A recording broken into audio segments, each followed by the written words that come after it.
Assalomu alaykum. Ushbu loyiha Xalq banki hamkorligida Toshkent viloyati Piskent tumani G'ayrat hududida 20-60 sonli konturda amalga oshirilmoqda. Bu yerga pomidor mahsuloti ekilgan bo'lib, umumiy hajmi 802 gektardan iborat.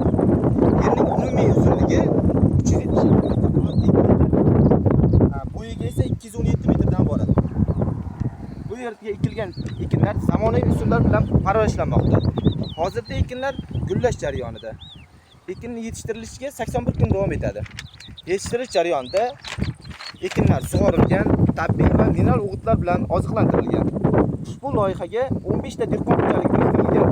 Har bitta dehqon xo'jaligida o'rtacha 0.55 gektardan, ya'ni 55 sotixdan to'g'ri keladi.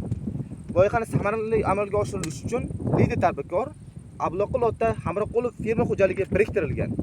Ushbu loyiha bo'yicha har bir gektardan 35 tonna, jami 287 tonna hosil olish rejalashtirilgan.